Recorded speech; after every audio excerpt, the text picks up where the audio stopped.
Ay, Okay. unsa ba ka? Sige na. Ikaw na yung pamina ng Oh, lagi. Firewall utility sa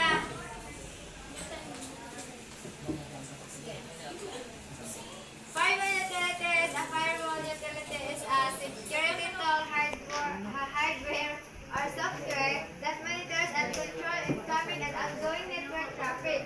Its main purpose is to block unauthorized access while allowing safe communication between computers, network, and the internet. Firewalls act as a barrier between trusted network like your home or office network and untrusted network like the internet. So natin kay walo ka parts. ang firewall utility usa ka himan sa seguridad nga naga panalipod sa computer o network batok sa daotan o dili autorisadong pagsulod. So, Naday walo ka parts sa firewall utilities. Una is ang packet filtering. examines packets or data entering or leaving the network. Besides, filtering to allow or block them based on rules like IP address, port number, or protocol. So, kini dayang packet filtering kay mususi sa mga data packet o mupugong sa mga dili luwas. So,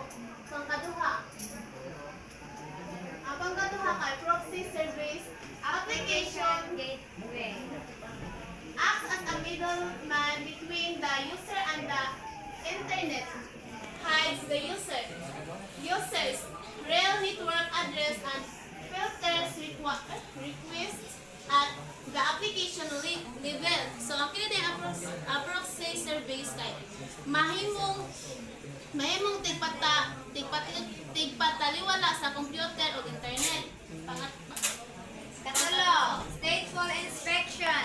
Tracks the state or active connection. Only allows traffic that matches a no active connection.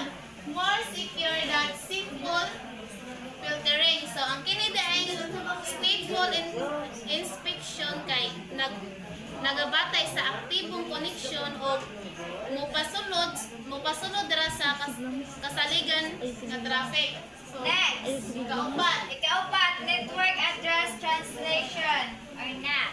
has internal IP address by replacing them with a single public IP. Prevent direct access to private computer from outside.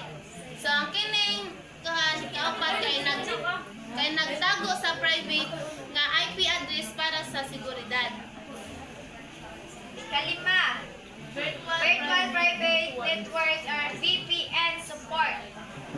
Provide secure encrypted communication between remote users and private network.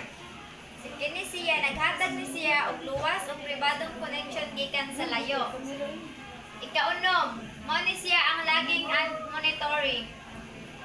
Records network traffic and firewall activities. Help administrator detect suspicious activity or attempted intrusion.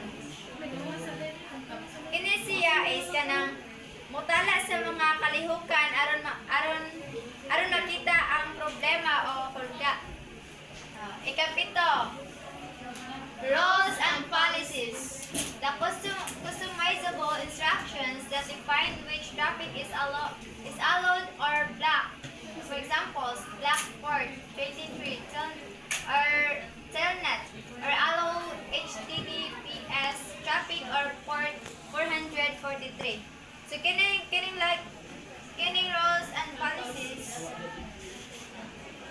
nagdakda sa mga lagda kung unsang traffic ang tugutan o bawalan. Ang ikawalo is mao ni siya user authentication.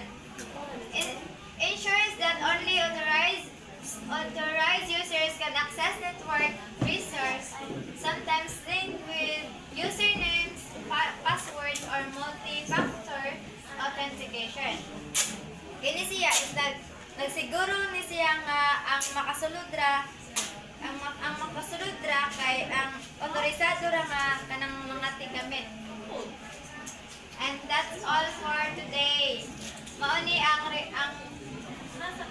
among i-report karang adlaw. Salamat.